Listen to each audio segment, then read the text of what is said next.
Mm-hmm. Here we go. Gang, it's episode 69.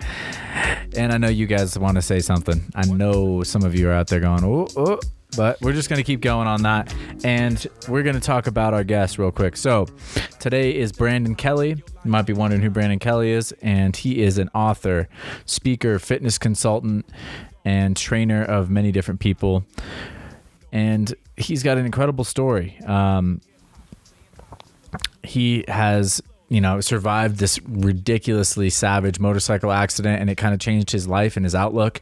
And now he's here to share that outlook with you.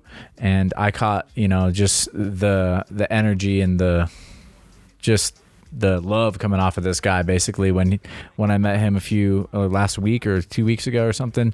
And I was just like, you know what? I really want to just have this guy on because, he just radiates a certain positivity that I think is powerful. So I think you guys will dig it if you're here for some of that. And,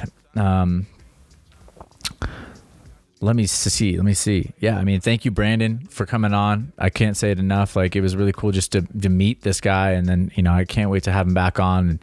And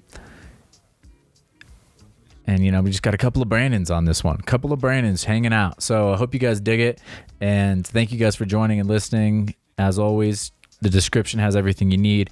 If you want to get in touch with our guest, or if you want to support the podcast in some way, shape, or form, or get back to us or get some feedback going, thank you guys for being a part of it. And here it is. Enjoy.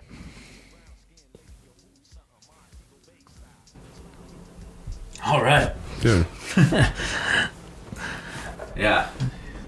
I give it up to you, man. Seriously. I give it up to you, man. No, dude. This is, talk about staying the course, and it's working. I'm so proud of you. Thanks, man. I appreciate it. Yeah, it's a journey. It's all about the journey, like we were talking about earlier. I'm just trying to enjoy every step of the way and just get a little bit better, hopefully, each episode, each time. That's the critical part of the journey, is the enjoyment. The getting better is automatic, Which I've seen, I witnessed today. That's it. Well, you think it is automatic. Dude. I was thinking about that in the way. Well, first of all, I suppose I should welcome you to the program, so that people understand that this is the beginning, and yes, you've found the right part of this podcast. That's it. Hi, drop. So thanks for coming on, man. Dude, seriously. Thank you. I'm so happy to be here. But it is automatic getting better. You get, and I think that you should expand upon it first, is really what I think. Well, I tell a lot of people this too, like whenever I give speed assignments in like fitness class, I tell them, don't try and be fast. Focus on what you're doing. The speed is an automatic byproduct of effective and efficient movement. So the more effective and efficient you can be, you're going to naturally speed up. But when all you think about is getting better, going faster, doing this better, you actually get worse because you're wasting time thinking about it instead of actually doing it. And go slow to go fast. Slow down to speed up. Yeah, that's the way to go. That's exactly it. One of my favorite athletes, Conor McGregor, has that tattooed on his arm. Slow is smooth, smooth is fast. Truth. And he had a pretty meteoric rise to his. Now, who knows what's going to happen, but he's done a lot. It's still like, I made that mistake, in my training. I tried to go real fast. I tried to make the most out of it, I think actually is what I would try to say it was. Mm-hmm. But by trying to make the most out of it, in some ways I ended up losing and having to take huge back steps for injuries and stuff. Oof. Stuff a bet pillow behind my back. I'm like, oh yeah, I know how that is. Well, you definitely know how that is more than perhaps anybody I've ever met. I actually haven't heard you tell the story in person, but I read through your pamphlet and, I understand what happened, you know, to an extent. And it sounds like you have had one of the most incredible, transformative kind of it's been experiences of a journey, like we just said, man. It's definitely been a journey, and I really am so thankful and blessed to be alive, you know? Like that is, it's not silly, you know? It's such a huge thing, and I'm beyond thankful that I can recognize that you can recognize that anytime and just be so thankful for it. Whatever the situation is that you're in, the fact that you are alive to be experiencing it is more than a blessing. Like, it's the best. So yeah, it's I mean, every day that I wake up and like get in the shower, like every time I look down and see like the scar on my arm or anything, I feel these teeth that aren't even real, you know? Like it's bonkers to think about, and like those are nice fluffy reminders, you know, that hey, you're alive. It's still working. Well, can you dive into that a little bit, because for those who don't know, like, and even I don't really know the details of this. You know, I only got to read what was on page 2 of like a 12-page, you know, very awesome, concise little human handbook. But, you know, could you take us through that story? Because I would just love to hear your take of it. Yeah. Of just like, you know, what got you into this, what, you know, happened, obviously, and then we'll get to this whole life thing. It's mostly my parents' fault for got me into it. You know, it was the blizzard of '82 and it was cold. You know, and then 9 months later, I popped out in September of '83, and I'm very thankful and happy that happened. But no, as far as being like an active participant, like a consciously active participant in the human race, was definitely after my motorcycle accident, and that was October 21st of 2003. And like that date rings so many bells in my mind, but it's like I don't even remember it. I just know that was the date that it all happened. And yeah, man, I honestly don't even remember the accident. I don't remember that day. I guess how could you, right? Yeah, my actual memory is the last thing I remember before waking up in the hospital was having a pull-up competition with my friend's dad in their basement. And I came to find out that was like a week and a half before my motorcycle accident. Oh, yeah. So my memory is like. So you lost. What's the chunk of it like? And then when did you wake up? So I woke up in my second hospital 2 weeks after my accident. So I woke up in November at Spalding Rehab Center, and I was at Spalding Rehab Center for 2 weeks. I actually crashed October 21st, and I got out of the hospital the Wednesday before Thanksgiving that same year. Wow. Which is like, talk about appropriate, you know? It definitely changed the way I look at Thanksgiving. I'm thankful to be breathing. I really am. Like, that is the top of my list. Like, pain-free breathing. Because there's a lot of people breathing. Some people, it actually hurts. Can you imagine, like, every breath you take causing you extreme pain and being that reminder that you're still alive? Like, that's... The point is, we got it so good. You know? Yes. We got it so good. But yeah, I crashed on a Ducati 996, which is why I was telling you. Yeah, I was going to say, I was like, I felt like I hit a note when I told you about my dad's bike. My dad's got one of those Ducatis, his Italian speed machines. It is truly the Lamborghini of motorcycles. And it's just, it's crazy because, again, I actually don't remember riding it. And I do remember riding a Ducati 748 thinking, how much faster? Like, you know, how much bigger is that? And like, this was right when I think the second Matrix had come out recently, right before my accident. And they had that whole highway scene. Trinity, she's with bad, the Cadillacs. Dude. Trinity's bad. You know.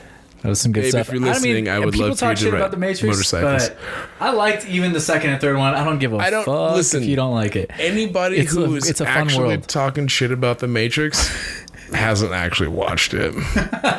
They're just regurgitating some stuff they heard one time that they thought was cute or funny. Because if you actually watch the Matrix, it will change your world. It will change your whole life. No, not the first one. Everyone likes the first one, but people talk shit about the second and third.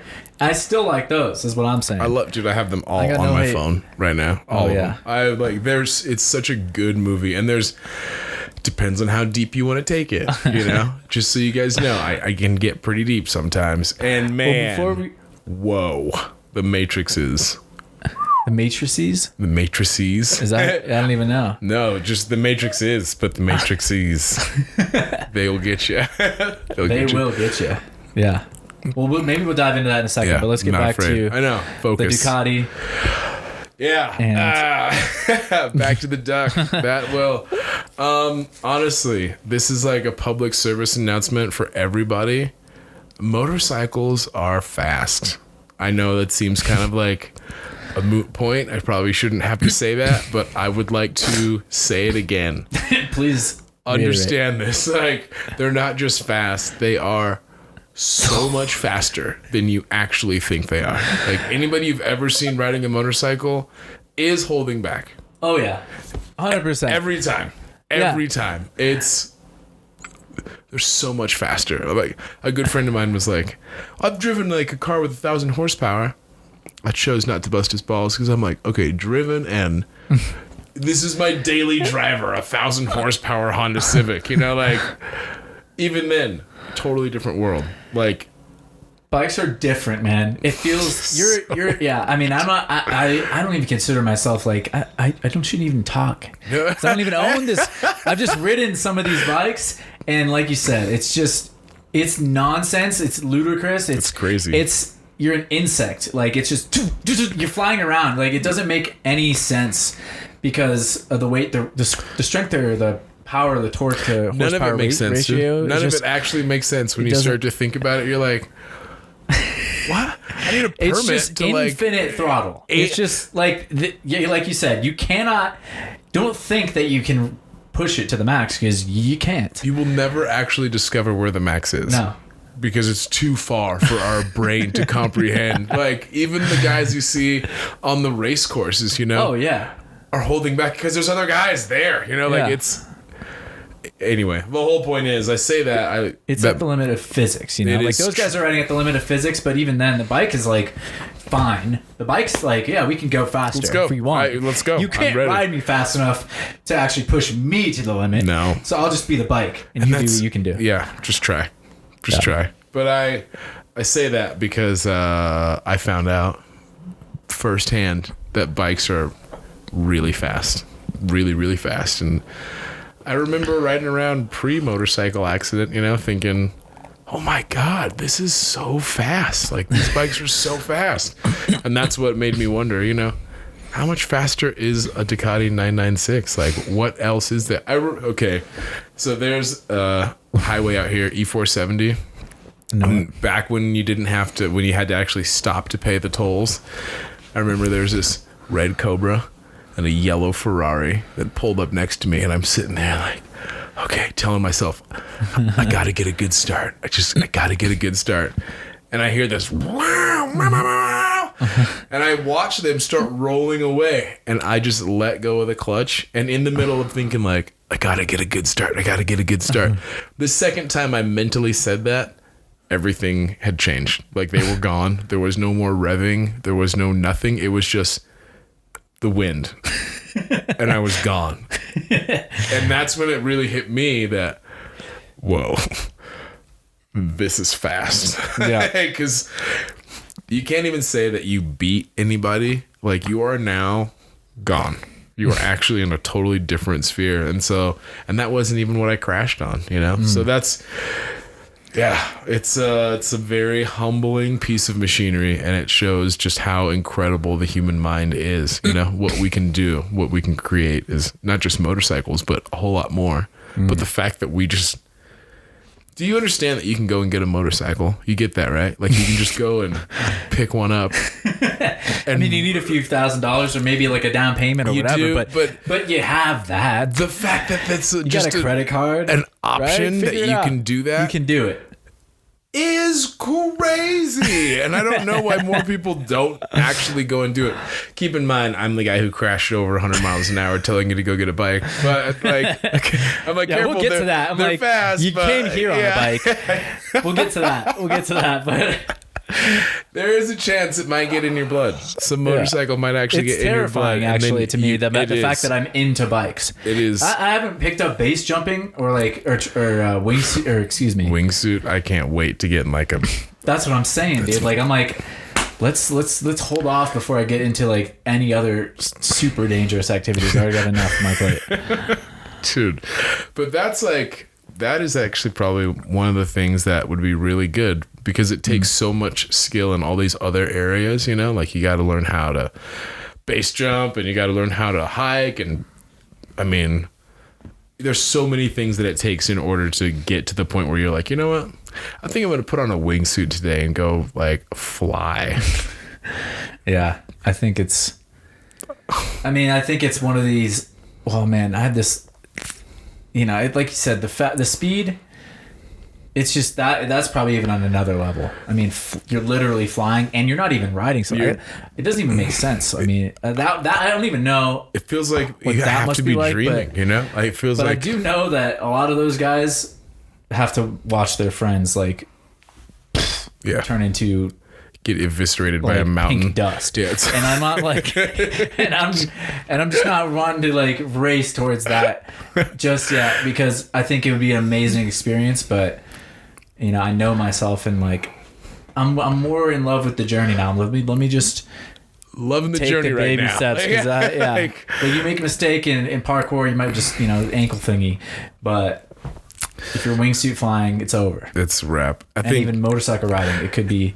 To be honest, that's definitely one of the things about riding motorcycles that it's like I don't want to admit it, but I actually love it.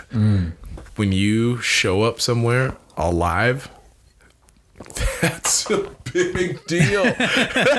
Like, doesn't matter how fast you went. It's not about bragging or like, oh, I went so fast or this or that. No, man. The fact that you just showed up alive, like, bravo. Yeah, bravo. Way to Good be. sir. Good job. Like, but you don't realize, I mean, for me, it really puts things more into perspective. I've learned to stop saying I get it, you know, or now I get it. But it really does make me feel so good to show up alive everywhere, not just on a bike, but to actually show up alive and not just in people's thoughts and prayers or remember that time, remember that guy. There's a lot of people like that because they're dead and gone. And so the fact that you can actually show up to be anywhere is huge. And it doesn't matter if you show up on a bike or a Hugo, you know, or walk in some sandals, but just to show up and actually be there and a part of that moment and thankful for it. A motorcycle definitely helps you do that, because you realize often you could not be doing this. You could be dead right now. Like, I almost died today and it wasn't on the bike. It was walking to the bike. I almost got ran over, you know? So it's like, you know, and that's me walking across a parking lot. That's what's so fascinating, right? Because, I mean, there's two things I think that are fascinating about that. One is we like to put ourselves up against in confrontation with death in some way, shape, or form to help us understand and appreciate our own lives. And maybe you can shed some light on that. And I still want to get into your story. But also, the other thing is, even by avoiding it all, you can just, in a parking lot, almost get run over. Yeah. So there is like this, you know, this I don't know what it is. It's a conservative kind of like mindset of just like, no, like let's be safe. Let's not get on the bike. Like we can just do something safe and let's put ourselves in not danger, you know, as little danger as possible. But the most egotistical statement you could ever make. Are you kidding me? Do you actually think you can recognize danger? Like, how dare you say such a thing? Like, I love that take on it. What? You're gonna be safe. Yeah. Okay. Like, there's things we can do to mitigate risk, and like, but only for certain situations. You realize in other situations, those same things you did to mitigate the risk was actually increasing the risk. So it's like, what are you actually doing? You know?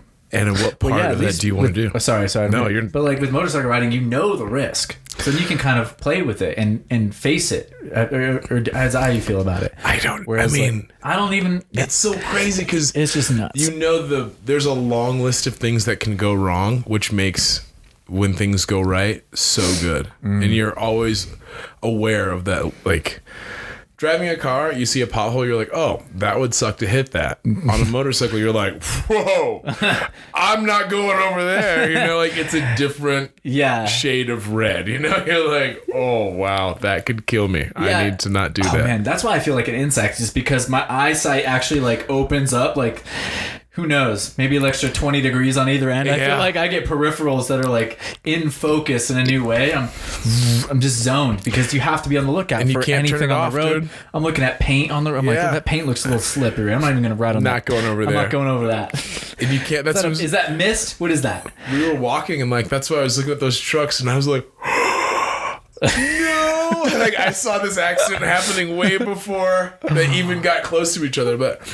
Like that's from riding the motorcycle, you know, you learn to see around you in lots of ways and into the future. You have to think about, all right, is this person going to keep going? Are they going to slow down? Like you have to have a plan for every variable that you can think of, you know? And it's a lot of thinking, dude. And it does feel so good to get off the bike and just to be able to like sit. Yeah, people don't realize that. Like you get off the bike and then people probably think like, oh, the guy probably feels real cool right now. You're like often he feels like, thank God it's not. Like, yeah, it's a meditation. Yes, you're like, you're cruising. But then you get off the bike and you're like, we did it. I made it. We did it. I'm okay. Like you can actually breathe just to breathe, you know? Mm-hmm. Like, that's all. Super humbling. Super humbling. Yeah. And that's why I tell everybody, go and do it. Even if you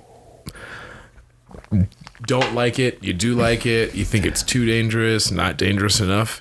It's something that I tell people you should go and experience, you know? Like, go and learn for yourself. But understand, you could die. With anything, you know? It could be anything. Literally you can do that. Anything. But just with a motorcycle, it's... This is a possibility I need you to accept from the beginning, you know? It's like, which is what makes it so fulfilling to, like I said, to show up somewhere alive. You know, you realize this was an option that I did not take today. Nice. Yeah. And to be honest, none of us actually know when that's going to happen. And so that's kind of what makes riding around so exhilarating, you know? And for me, I think back, I mean, just looking at my day right now, I mean, I clearly don't remember the day that I crashed. You know, I woke up 2 weeks later in a hospital, and I think back to like what I remember about myself and my life.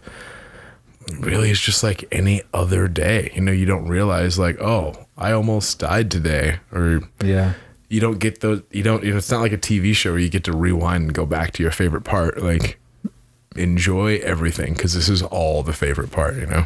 100%.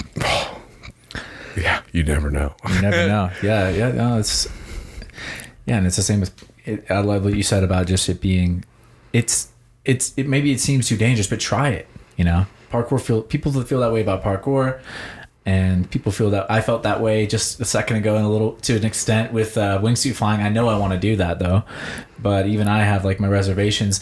But if you confront it, it's freedom. And like if you take responsibility for the fact that you might die, you know, like owning up to that and like just taking, I guess like just absorbing that, I guess. Yeah. You know, in one way you can just kind of feel like you're like, you're right, you know what, I'm gonna just accept that and do it anyways and experience it. And that's what's so rewarding about it. There's so much more that's on the other side of that, you know? So it's not just about recognizing the risks and accepting that, but also I think about what's always right on the other side of that.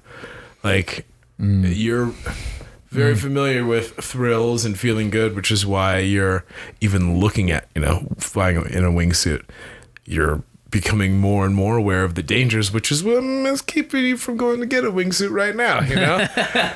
But I think about what's the magical moment about that, or the magical thing is what's beyond everything that you can actually comprehend right now. Oh, yeah. Because there's so much outside of that. And to be able to get there and like to think about, okay, now what do I want to do that I've accepted this? Like, That is so key and such a great insight. Yeah, because why even? It helps you understand why you might even do that thing and why it is valuable. And confronting that fear, if you are afraid to die or of who knows what. There's so many things you could be afraid of, but moving beyond that, now what? Yeah. Now you get to access this new domain. You've walked through a portal into like all right, I'm the version of me now that did that. Now what am I gonna do? And that's where you are the line, the difference between fear and respect. There's a difference between, before I was afraid to do X, Y, and Z, and now you respect X, Y, and Z.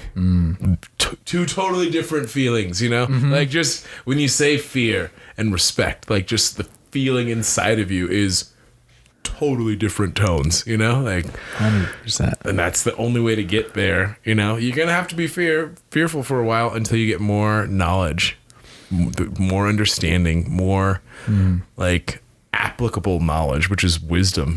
Not just knowing something, but doing the things you know how to do is the only way to actually survive, whether it be in a motorcycle or in a wingsuit. And it's a lot of stuff you gotta know and do. A lot. Yeah. But yeah, that line between fear and respect, I think, is really what this whole thing, like life, is about. And what are you gonna keep on what side? There's gonna be things you're gonna be consciously ignorant of, and those are the things you're gonna be afraid of. And there's gonna be things that you're gonna be consciously knowledgeable of, and those are things you're actively working to remove the fear out of your life. Powerful words. Stop. No, I love that, man. Okay, so back to the story, though. Oh, yeah. Let's get back into it. I love that we're just savoring every moment, though, of this. But this is great. Yeah, it's because that's the meat of it right there. Like you said, I like that. It's what are you gonna fear? What are you gonna respect? Yeah, that's what I've really gotten out of this, which is why not everybody in my family knows that I have a motorcycle, like they know that everybody clearly knows that I've been in an accident, but I think I've been very not cautious, but the people who I've been willing to talk to and like that know about my that I have a motorcycle is like, it's a small list of people in my family, and it's really because I know that they love me to pieces, and I don't want to cause other people a lot more stress, knowing like it's just such a task to try and convince people that I'm not as big of an idiot as I was before, which is like, then I'm doing the convincing of myself too, because I'm like, am I, but I've definitely grown quite a bit and recognized so much more of the possibilities, that I can be a part of than I did previous. Well, yeah. And I think that's powerful that you have gotten back on the horse. The proverbial horse. I think if I remembered the accident, maybe I wouldn't. I'd be with the rest of the people who were like, "But you're not riding that anymore." I'm like, let's talk about something else. I mean, and ultimately it comes down to it's a personal decision, like you said. Between, I wouldn't necessarily begrudge, or if someone didn't want to get back on, I would be like, dude, yeah, I know, would understand. But I know nobody would give me crap for not getting on it, and that's not why I ride at all. It's something that is seriously in your blood. Like, I cannot describe to you how good it feels to be the chooser of this moment. Like, you think, I was telling you before, like how you can either sit in traffic or not be a part of traffic. And like, yeah, that's the coolest part about a motorcycle, is that it's your decision to either participate in the flow of traffic or not, or I could just not be here. I think that's the best part about like riding motorcycles for me, is like that choice that you get to make. Yeah, I think that's why I feel about it too. Again, because like if you, it's kind of like it grants you freedom to the more you accept that danger, that risk in some ways, and make it your choice. So the freedom and it's comes literally freedom on the road sometimes. Yeah, dude. It's and again the freedom risk ratio is like it's a sliding scale because you can. Dude, I'm not gonna lie. I got up here today from like 56th and I-25. I looked down at my little clock on the bike. It was 2:00, and I got up here and it was 2:14, and I was not like. I wasn't thinking, oh, let me hurry up and get up here. Like I knew I had time. I knew I was fine. Yeah. When there's room there, you know, it's like, all right, I'm gonna go a little bit faster. Let me go up here, and then the next thing you know, the car that is way up in front of you is now not so way up in front of you anymore. And then you just you literally do that a couple of times. You're in Boulder. Like That's all it takes. It's literally really not like that far. Yeah. A couple of times you're in Boulder, and like it was. Yeah, I remember like when 36 turns into a road, I was like, oh, wow, this shit, I should call him. Let me see what's going on. I guess I'm here.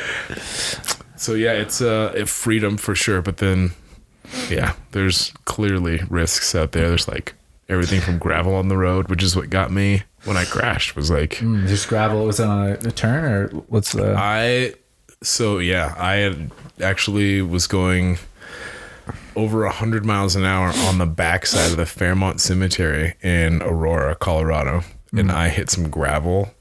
And now there's a little roundabout where I crashed. So you're welcome for that. I'm going to claim responsibility for that. But there's a memorial. Yeah. It's like they got your just thumbs up at little like in front of it. There's still some teeth in the tree back there. Boy. Like it's but now I had was going down the straightaway on the backside of the Fairmont Cemetery and hit some gravel in this turn. And my friends thought that I was going to drop the bike. Like they thought I was going to lay the bike down. And I ended up like standing the bike up, like coming up out of the turn a little bit. And the back wheel caught traction and the bike just shot straight through instead of turning at all. Like and I hit the curb, bounced off the curb into a tree, bounced off that tree into the fence. Like the bike hit the fence. You could see it was two distinct markings from where I hit the fence and where the bike hit the fence. Damn. And I broke my arm, snapped my pelvis in half, broke my leg, severed my femoral artery when I broke my leg. And didn't have a helmet on. So that's where the teeth got left in the tree. No helmet. No helmet. Oh, wow. Like from here to here. This eye tooth and my canine are all fake. Got a nice little bridge there, and yikes. Yeah. Okay, so wait. So the bike, like you're skidding is the left turn? So I was going. I'm sorry. I really like. No, you're good. I was already in the turn, and he said that my back wheel started drifting out. He said it looked like I hit gravel, and he wasn't sure that I was out. going. You're about to low side, but you kept it upright, and then when it caught traction, it flipped, it tossed you out like high sided. Didn't even know. Like so, I straightened the bike up. The back wheel caught traction, and the bike literally just. I was already going 100 miles an hour. I see. Yeah. Into this turn, and so when they thought I was gonna like drop it. And I didn't. And then when that wheel caught, it literally just launched me into the turn. I hit the curb. And you just went, okay. Yeah, wow. Flew through the air. Another little reminder for people. There's no seatbelts on motorcycles. No. So I know it seems silly. Like you're like, duh, there's no seatbelt. Well, when you get on and you like take off, you're going to be like, oh shit, there's no seatbelt on this thing. Like, yeah, supposed to use your legs, to like literally hold on to that bike with your legs, and there ain't no grip. There's no squeeze that's going to keep you on at 100 miles an hour. No, but especially when you're being thrown. Like when I think about it, and my mom actually lives not far from there, so what's really interesting is that I like ride that route frequently, and I do think about it every time. Every time I go down that road, I'm like, wow, you almost never did this. You almost never made this happen. You almost ended everything right there. Right there. Wow. And that's a nice reminder, I'm sure. So if I can like keep you going into the, because I remember just like, I mean, you kind of nonchalantly, I severed my femoral artery, broke my arm, stopped my head. I'm like, you severed your femoral artery. Like, dive into that, because if you're not a biologist or like a medical doctor, that is essentially like you're dead. You're gonna die. Yeah, there's no reason that you should survive this accident. Yeah, it's crazy. Yeah, like thinking about it, and I think about how did I do this? Like, what happened? Everything that is my life has been such a beautiful like series of moments. The moment that I crashed on that motorcycle, the heads of every department at Denver Health, it was Denver General at the time, but were sitting down for a meeting. Like, so I had the head anesthesiologist, the head vascular surgeon, the head orthopedic surgeon, the head trauma surgeon, like hundreds of years of medical experience decided to have a roundtable meeting at this moment, you know? And that's, it like makes my butt twitch when I think about it. Like, just like shaking in awe, you know, where I'm like, oh, wow. I feel honored to be here in this world and so wonderfully taken care of. Yeah. To think like, and it doesn't happen to everybody, but I want everybody to realize there's even more miraculous things that are happening to you right now. It's just a matter of, are you going to take advantage of them? You know, like, and I'm so happy that I was able to take advantage of those people sitting down, talking, and all their decisions that they made to put them in the perfect position. I mean, I'm sure, obviously you don't remember, but it sounds like an amazing story. Like, all these people they're sitting down for a meeting. I don't know how often that happens. Like, probably almost never. And then like, it just so happens to coincide with the time that you crash and you know, again, like, I don't fully understand sometimes like how serious it is, but I have to imagine like you were airlifted out. No. And where I crashed was less than 30 seconds away from where the ambulance driver who picked me up, he used to go and sit at this, like, he has a lot that he would go and sit. Yeah. And that's what ambulance drivers, like, you know, they got their spots. They got their little go-to areas. It's in the hot spot. Well, this was the hottest spot ever, because it literally was like, oh, that's right there. Yep, I see him. Let me go scrape him up off the ground. And like, my friend, even more just synchronistic things are happening to save your existence. Yeah. My friends who were behind me and saw the accident, like the fact that I went to 2 different high schools. I had my buddy Matt, went to Cherry Creek with him, and he was definitely one of the biggest, strongest people at that high school at the time. My buddy Freddie, I went to East with him. Another one of the biggest and strongest people from this other high school. So I think it's just incredible that I have like 2 giant friggin' muscly goons, you know, with me. When I crash from 2 separate schools, like, I have the strongest kids from this very strong schools that were there to help me. And like, really, I mean, they called 911. A nurse had pulled up who didn't see the accident, but could tell something's not right. She got out of her car and she said, you know, I was sent here to pray. She was actually supposed to be going to work. She got called off of work and was going back home.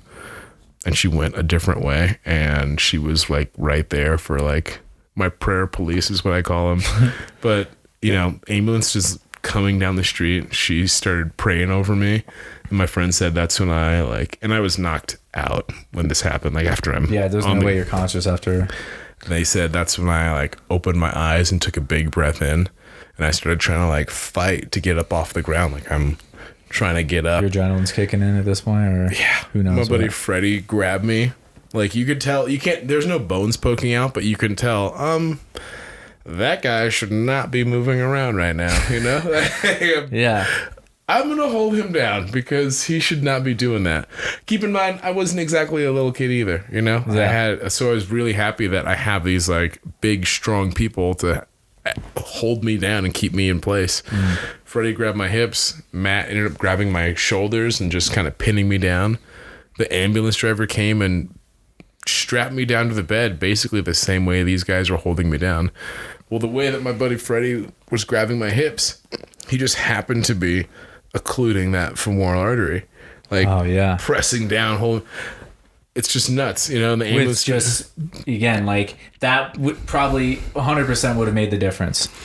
Because, I mean, how fast do you bleed out with you? You completely severed it, right? Severed. Which is just like, I remember in your pamphlet, it's like, that is more than just a death certificate. Oh, yeah. That is like, I described it as, please. It said it's like damaging your artery is like signing your own death certificate. But severing your artery is like picking out your coffin, nailing it shut, and signing your death certificate. Like, you are dead. Now, so the femoral artery is the second largest artery in the body. Your aorta artery coming right off your heart is the biggest, and the femoral arteries branch off the aorta to one side goes to one leg, the other side goes to the other. So it's the entire blood supply for your leg. And this was my left leg. So it's basically, if you cut a hole in a pretty significantly sized, like cut a hose in half, and then let your heart, which is supremely efficient pump, crazy efficient pump, go. Just like you have, you have literally minutes, less than 5, like that's for sure, to get that whole situation taken care of. And so what's crazy is that from the time that I severed the artery to the time that I got to the hospital was like a flash, but I also had some type of something pushing against that artery the whole time. They took me in for emergency surgery.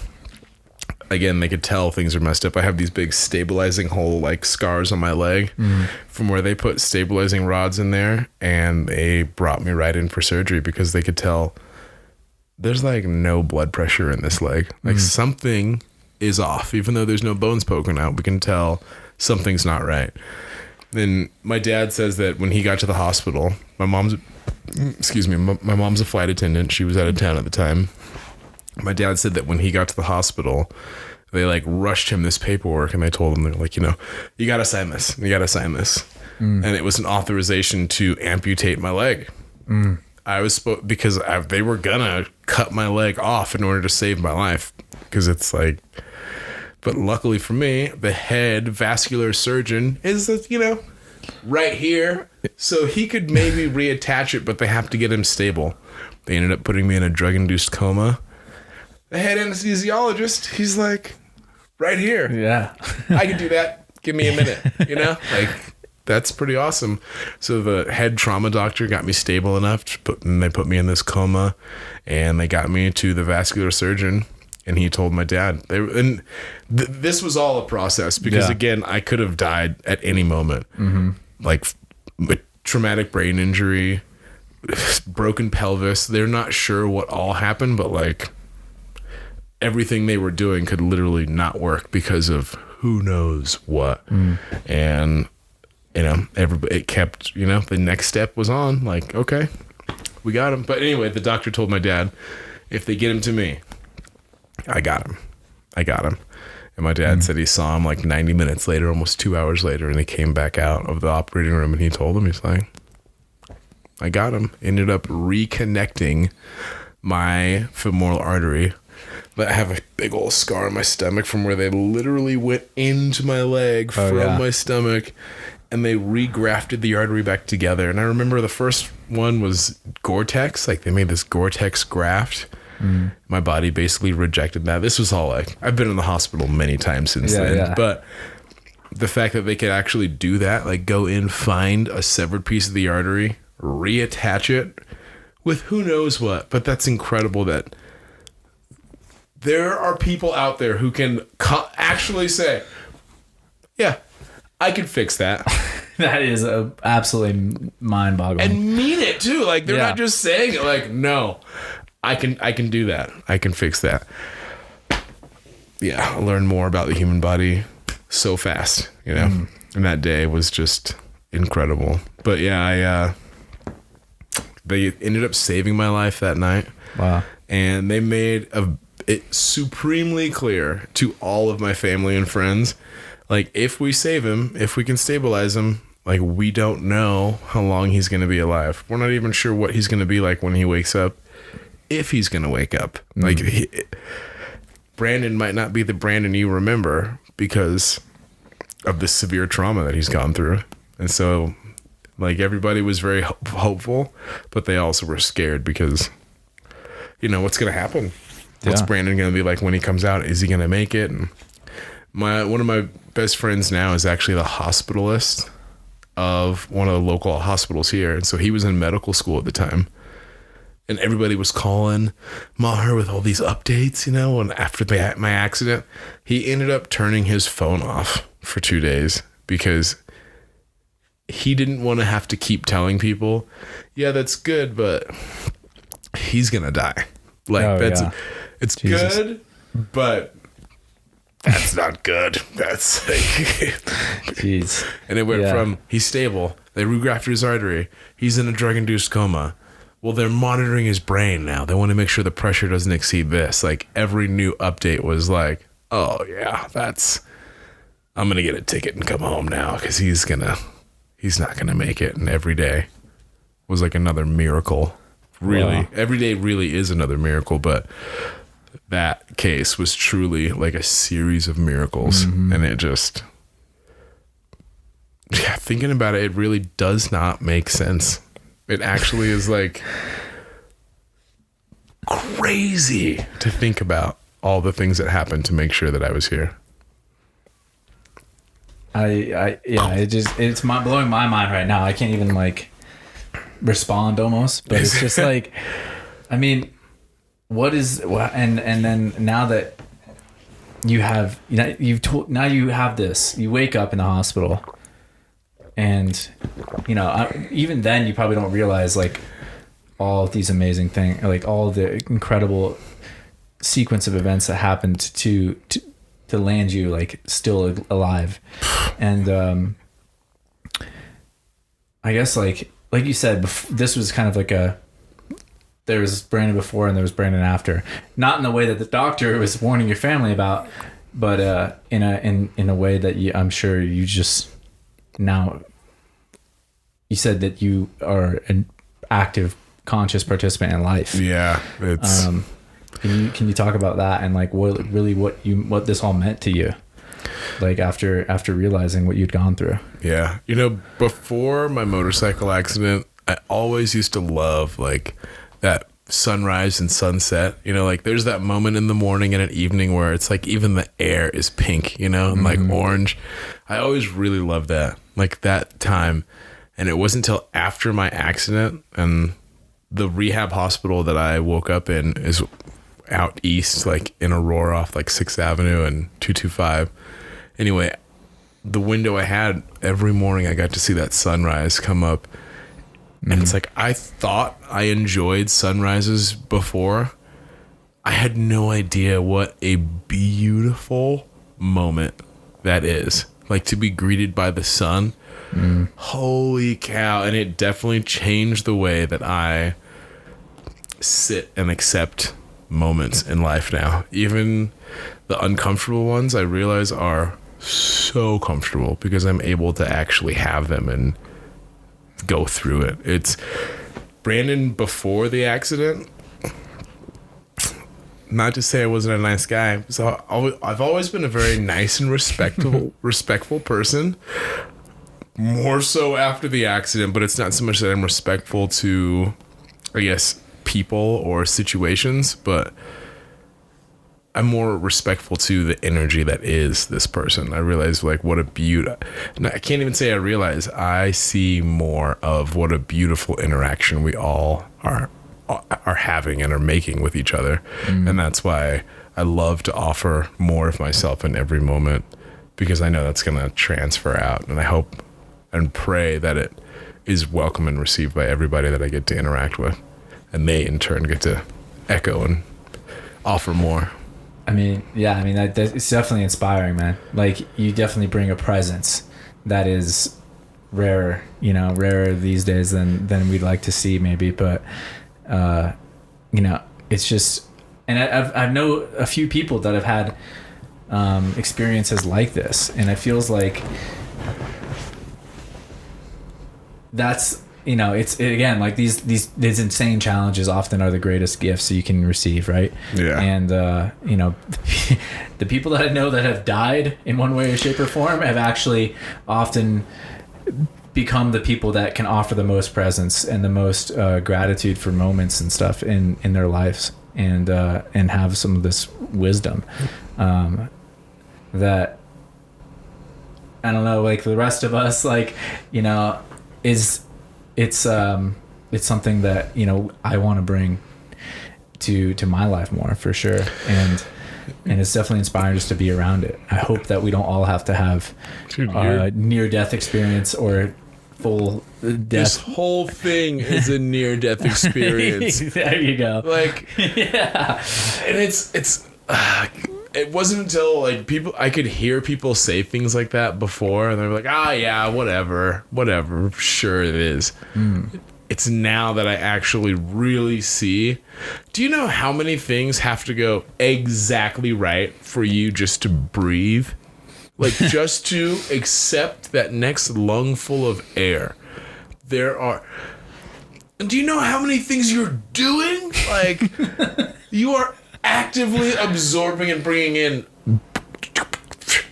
trillions, quadrillions, like the number is crazy. All these little particles, all these tiny little pieces of chemicals that are floating around in the air. You own the most beautiful, like, synthesizing and purification device ever, known as the human body. And you get to use that to manage all of this stuff and form it into your life. Like, what in the actual fuck is going on? Like, how? And so when people are like, I'm having the worst day.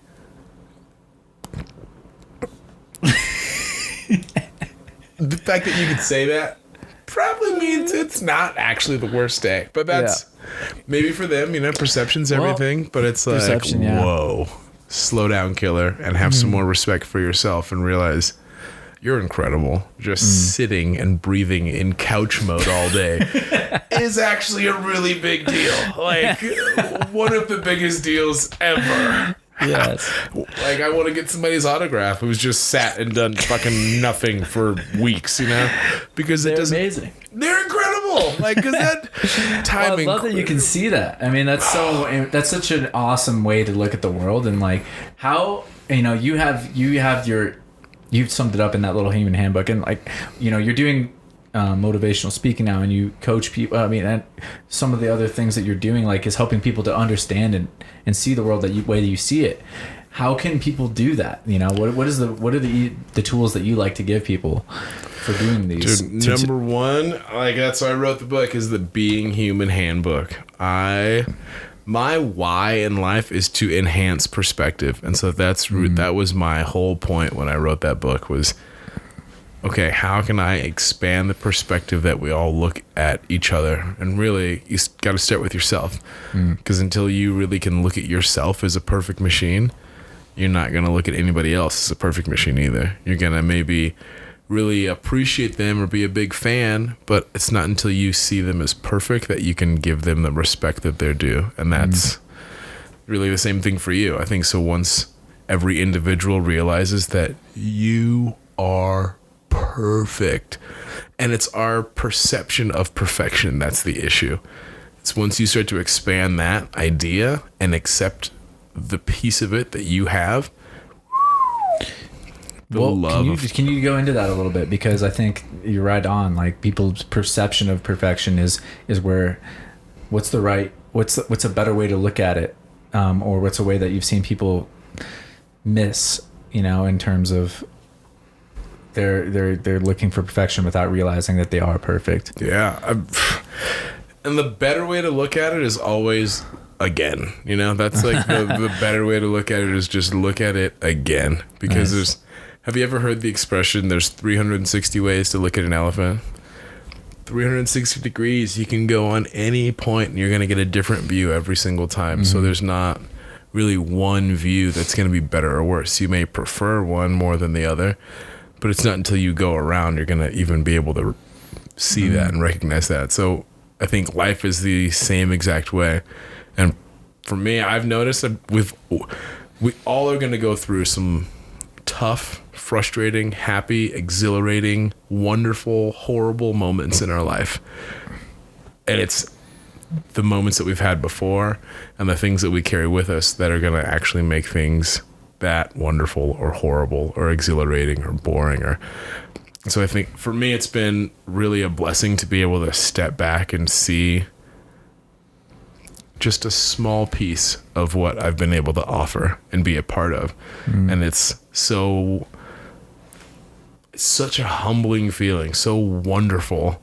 And also I feel like a little kid in like the big part of the pool, you know, like in an ocean almost. And you just realize, wow, all this has really been not, and when you say this, you got to drop the ego off at the door, you know, but all this is for me, you know, I'm a part, and this is all happening so that way I can offer and accept all of this, you know.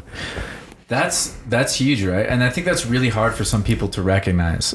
And, you know, it's definitely something that I struggle with sometimes, is like really owning up to my own perfection, really owning up to like my own infinite like power and like my own, you know, like it's hard to feel like you can do that without having an ego or having some kind of big head about it. Yeah. But it's really the other way around in some ways, right? Like you're not respecting it. Otherwise, you're afraid by leaving that on the fear side of the line. For, you know, to go back to earlier analogy, you don't even understand potentially what it means to try to hold that power. Yeah. And even the fact that maybe you can't hold all of it at once usually, but I don't think we can consciously hold all of it. Yeah. I think it's something that's so big you actually have to be unconscious of it in order to make it work properly. Which is the flow state that people always are going back to, right? I think if you actually had any idea, like, do you know how to breathe? You think you do, but do you know actually how to turn on and activate every one of the muscles required? You know, do you know how to turn your hair brown, your eyes blue? You know, do you know actually how to do those things? No, you don't. But the best part is you're so fucking dope. You're so incredible. You've actually been doing it this whole time flawlessly. Like you haven't even had to put any thought into it, which is like the definition of effective and efficient, when you can just do it. And that's what we do all the time. Then we get, I know I personally get fixated on this idea, and then I think about, okay, well, how can I make that happen? Then you're bringing your clumsy, conscious cousin into the situation, and you're like, that's hard. Oh, that stuff. And then the conscious starts telling you all these things that are not actually helping the situation or getting it accomplished, you know? Yeah. I think it's all a part of the process that is perfection. So it's like I talk about dropping the ego off at the door, but he's actually your co-pilot. Like you need him to help you recognize the things you didn't recognize, you know? And that's yeah. I'm trying to think who said it now. Man is a sphere with no circumference. Like you're always growing and expanding. And for everything that you know, there's even more things that you don't know. So that's why it's always expanding out and learning. And so I think about how thankful and appreciative I am to be able to be here and talk and not just be on the podcast, but interact with all these people, you know? Yeah. But it's not until, and I may not ever get the conscious understanding. In my mind, I love to think about, you know, maybe somebody out there is going to think about, holy crap, I am perfect. I am going to just read my books or write my songs or do my math problems. Like, who knows? But I would love to be a part of that next growing phase of the human race where people realize I can do this and I am worth this. And so is this person next to me. Like, I really want to build that love, affection, and appreciation to the most amazing heights. And that's what I'm excited to be a part of. And I think it really comes from recognizing you are perfect. Yeah. Perfect. I couldn't say it any better, man. Like, yeah, you just, I love the way that you lay it out, and just, you know, everyone's the Michael Jordan of being them. You know, everyone is just 100 for 100. Like, they're crushing it. They don't realize it. Yeah. They don't often realize it, but if you accept it, again, if you accept and own it, then you become, again, like on the bike, freer to make choices. And it's wild. Again, and we can't encapsulate it. It's not something we can really put into words, but it's ineffable, right? You can't even put words to it because the words seem disrespectful almost, just trying to describe it. Well, yeah, it's clumsy consciousness again. Yeah, but we need it. We need it so we can connect better. That's it. it. It's helping us all uplift, what we're capable of, and like understanding of this perfect machine.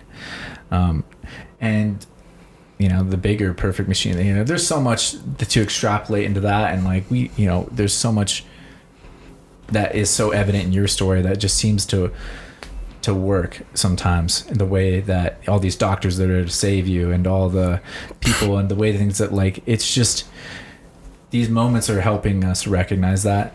But like you said, it's every moment. It's literally every moment.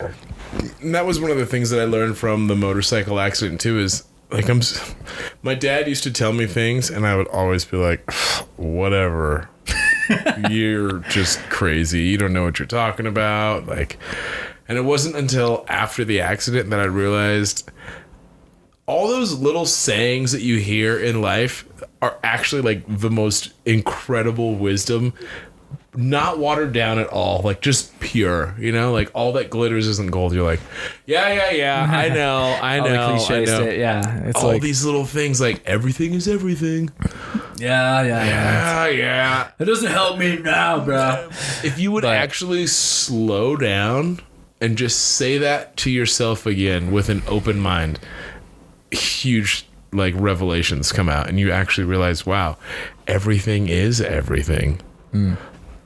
Like I was actually walking across, it was up in Seattle, and I used to live up there, and was actually walking the bridge, the floating bridge from Seattle to Mercer Island, and I saw that on the ground, and I was just like, those words seem so big. Sure, they're in big bronze letters on the ground, but that was the first time that it ever hit me, and I started to look at all my relationships in my life, my very life, like everything that I was even wearing, the conversations that I have, and I just realized, wow, everything is everything. I would not be able to do any of this right now if it wasn't for everything that I've ever been a part of in the past, and that's literally making everything that I'm moving into.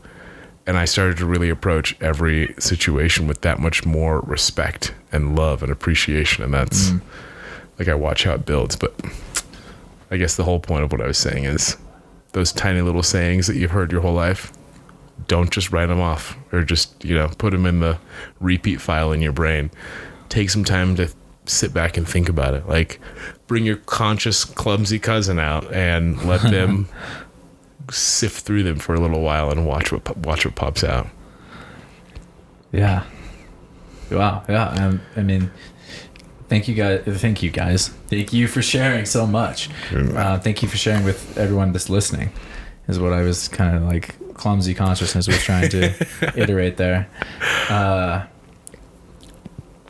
Where can they find you? I mean, I think that's as good a place as any to maybe wrap this up. I know you got a family to get back to. Yeah. There's so many things that are beautiful happening in your life that, oh man, don't even get me started. We can get you started. I know that. We can talk about the Matrix still. Oh, man, I know. We didn't even bring that up. I don't have a fan. I got time. I can hang out for the next 3 hours. Well, you can come with, man. You can just come on down. Hey, you're part of our family now too, so don't worry about it. You're always welcome. But you guys can all find me.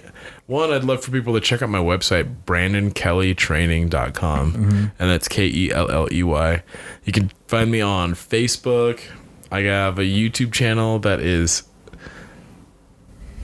It could not be any more positioned for the most improved YouTube channel ever, because it's got to get some work on it, you know, but that's a task. That's something that we're going to be actively participating in. But that's really it. Like, yeah, Brandon Kelley training. Sweet.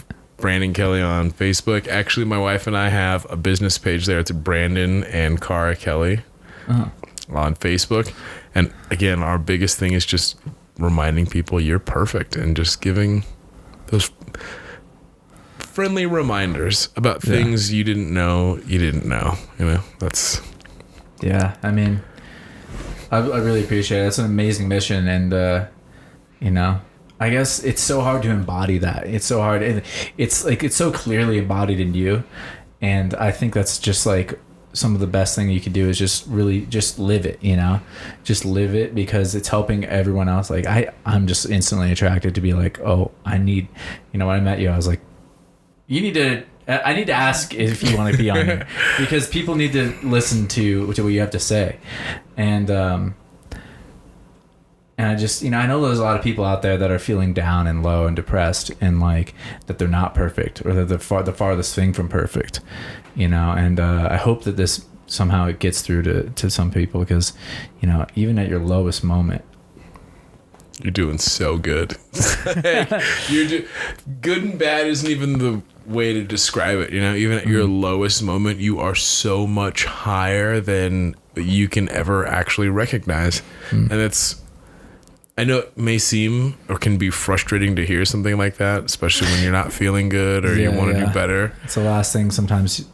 It's slow down, like mentally shift down a couple gears and just start to think about, okay, what do I actually need? You know, am I tired? Am I hungry? Am I uncomfortable? Like, there's a few basic steps that you can take care of.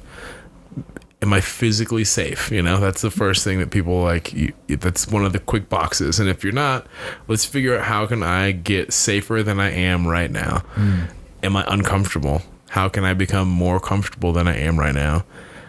You know, and like, once you check those boxes, number one, realize you're the shit because you just check those boxes. Like, wow, not everybody is going to be safe, comfortable, you know, happy. Like, that there's things that, and to be able to recognize that I'm not safe, I'm not comfortable, I'm not happy, is a huge thing, because there's so many people who are unhappy and don't know that. That's just the state that they're choosing to perpetuate. They don't know that they're choosing to perpetuate that, but that's why you recognizing that is such a huge advantage over that. There's people always think it's money that's going to make them so happy, you know? I know a lot of people who have money who really do not like themselves at all. And it's even worse because they have the money to like hurt themselves with it. Like, they don't get it. You know, they're already awesome and perfect, and they can pull back a little bit, like relax. So it's, I don't know. I just want to encourage everybody to realize that you are fantastic. And that's an ongoing process. You're never going to really see it all, but prayerfully you're going to be able to see more. Appreciate that. Dude, appreciate you. Dude. Oh man, we're doing it. We done it. We're going to keep on doing it. Yeah. Thank you so much for joining, and I can't wait to have you back on and just keep in touch here. Definitely. See what's next. Thank everyone for being a part of this one with us and joining us through the internet and the interwebs. It's good. And yeah, much love, man. Thank you so much. I'm gonna come back. I'm gonna work on being on task, you know. Oh, actually. Yeah. I mean, yeah, we all got we're some stuff to do. Chasing squirrels, but the good news is we're fast. We can catch them, you know. Yeah. All right, let's do it. Next week, I'll see you guys. Peace. Peace. Yes, indeed. That was Brandon Kelley. I hope you guys dug it. And, you know, again, if you guys get in that description, the description has everything that you might want or need if you want to get in touch with him or with me about something that you want to see or do. So, you know, that's it. That's it. That was episode 69. And that's a very sensual episode number. If you're inclined to fellate and what is the other? Cunniling. You know what I'm saying? Fuck.